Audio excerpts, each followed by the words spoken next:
Hello everyone, welcome back to the Busy Beads and Mail YouTube channel. Thank you for watching. I appreciate your coming by and taking a look to see what I'm doing. Today I'm going to talk about chainmail aspect ratios. I've been working on chainmail a lot lately, and I've been trying some new weaves. I've been wanting to upgrade my materials to something a little more higher end, and I'm running into some things that were confusing to me. So I made this chart in hopes to take some of the confusion out, and then also I wanted to go ahead and share it with everyone and show what it did. So to start first, aspect ratio is actually abbreviated AR. So there are sometimes when you'll be looking at a tutorial for a chainmail weave and it will say AR 5.5. Well, that's what that means, aspect ratio. You get the aspect ratio by taking the inner diameter of the jump ring and dividing it by the gauge thickness. So the inner diameter, I've got it here in inches, and then I've converted it to millimeters. And then also here, the gauge, we've got 18 gauge. There's SWG and AWG. I'll explain what that is in a second. And then the thickness in inches here. So first of all, the aspect ratio is actually used to describe the tightness of a weave. The higher the aspect ratio, the looser the weave. The lower the aspect ratio, the tighter the weave. And to show you what I'm talking about, I'm going to use an example of the foxtail or full Persian. So this is the full Persian using an aspect ratio of about 5.2. That comes out to be 18 gauge 1/4 inch jump rings. As you can see, it holds the shape of the weave nicely, but it's very flexible. So that's a pretty good aspect ratio for the full Persian weave. And as we were talking before, 18 gauge 1/4 inch. So there's my 18 gauge. And then I use SWG jump rings, and I'll explain what that is in just a second. So 18 gauge 1/4 inch. That comes out to be 5.2 aspect ratio.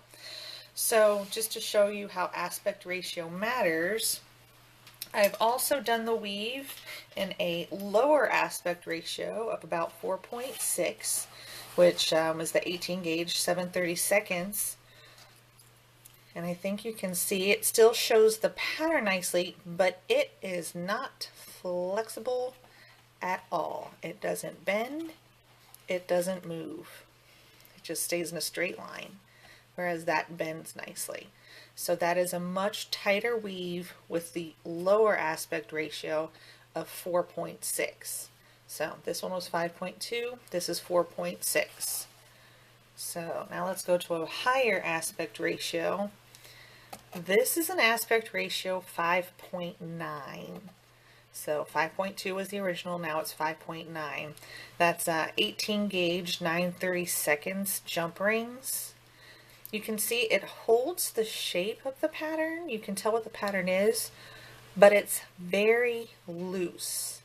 It's very floppy. When you lay it down, it almost collapses a little bit. So you can see them compared there. And so that's what aspect ratio means. That's what it does. It describes how tight or loose a weave is going to be. Another thing aspect ratio will tell you, it will also help you with figuring out jump rings. So I like to use Byzantine weave a lot.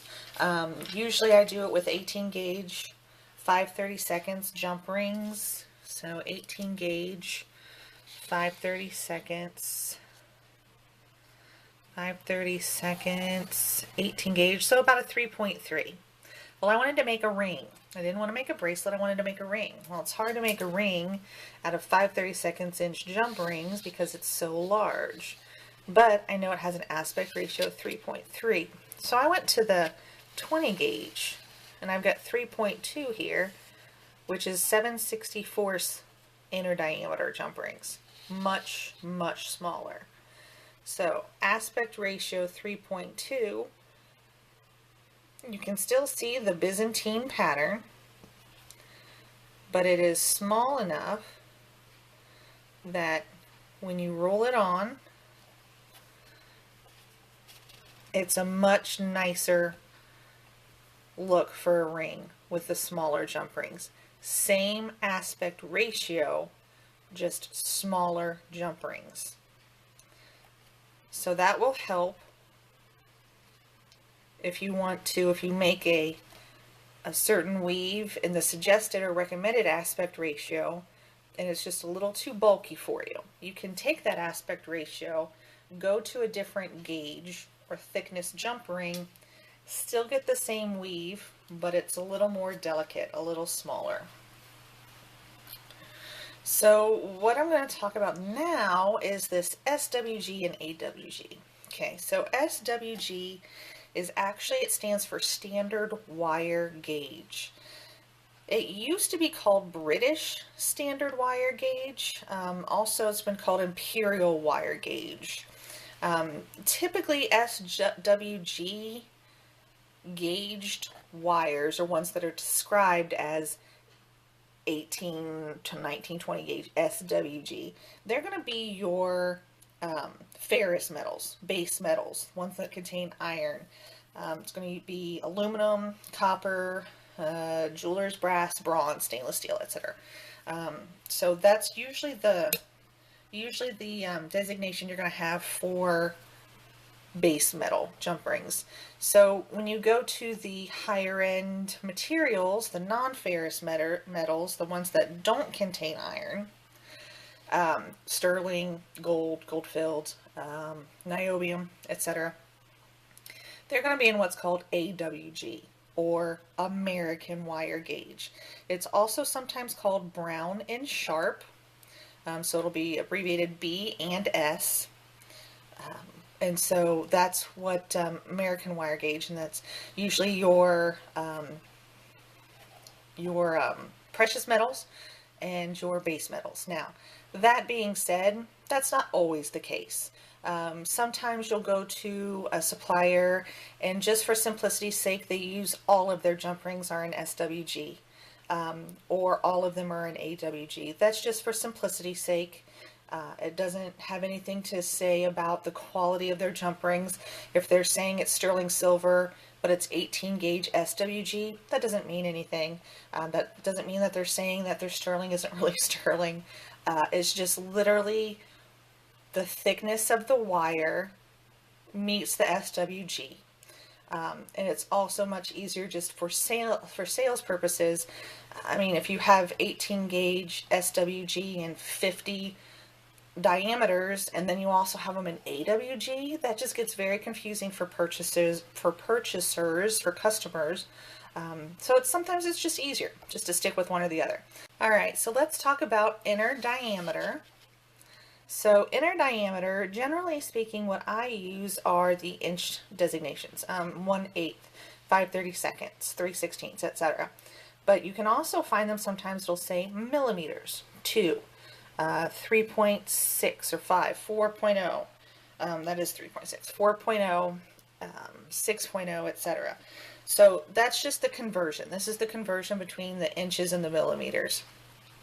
There's times when I'll see a weave and it says that I need a 4 millimeter jump ring. Well, now I can see that that's actually a 5/32 jump ring, and I have those. So it just, this takes the guessing out of it.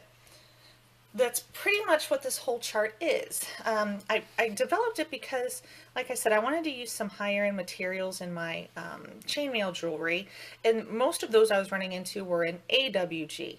I wasn't sure what that meant, so I did some research, figured out what the AWG and SWG stood for. Then I found the thickness in inches of the wires based on the SWG or AWG designation. And then I also had the inner diameter in inches. I converted it to millimeters, and that's how I came up with the aspect ratios. The inner diameter divided by the wire gauge in inches gives you the aspect ratio. I've done the options starting at 5/64, and I've gone all the way up to a 1/2 inch. Down here's a 1/2 inch, and I've done it in 64th increments. I've done it that way just because I wanted the most comprehensive listing I could find of aspect ratios. So when I find a weave that I like, if it says 18 AWG or aspect ratio 5, and I want to do it in sterling, I'm going to do 18 gauge AWG, and I'm going to use 13/64.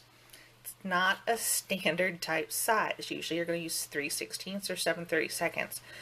That's why I did it in 64th increments. I wanted to get the most comprehensive listing that I could. Down at the bottom, it's going to talk about the SWG and the AWG, of course, but I also have this note down here.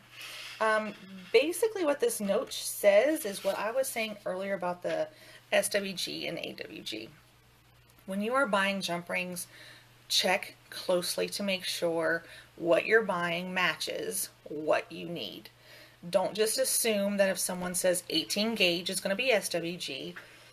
Look, they should somewhere designate on their website what their jump rings come in. Either one or the other, or it's going to come in both, and you're going to have options. Again, base metals, precious metals. Not always the case though, so be careful. I mean, I've done a few times where I bought 18 gauge AWG. For some reason they had the AWG on bright aluminum, which is not how it's supposed to go. I mean, bright aluminum is a base metal. It's supposed to be SWG. I bought 18 gauge AWG. It's thinner. So my 18 gauge AWG are thinner. It's almost like, well, it is. It's a 19 gauge SWG. So not a huge difference, but it does make a difference, especially when you're talking chainmail, where aspect ratio is so important, as you saw before. So that's what this note at the bottom says. It just says, be aware of what you need and what you're buying. You don't want to get something home and then find out it doesn't work. So that's what this chart is. There's going to be a link down here to my Etsy shop. I tried to put this on Etsy for free. For some reason it won't let me. So what I did is I just put 25 cents. I'm going to try to put a link or actually attach this document to the YouTube video. And if it is attached, it'll be down below. So feel free to download this, use it, and I hope that it helps. Another trick that I've done that I'll just show you real quick. When I print off my aspect ratio chart, I go through and I mark which rings I own. So that way if I have a project that needs a 3.9, I own one. I own a ring that does 3.9. So that's just a suggestion. Of course, you do whatever you need, do what you want to do. This is just to help you guys out so that it'll take hopefully some confusion out of aspect ratio, and I hope you like it. All right, I guess that's it for today. So enjoy. I hope you enjoyed it. Like down below, subscribe to my channel, and there'll be more soon. All right, thank you so much. Have a blessed day. Bye-bye.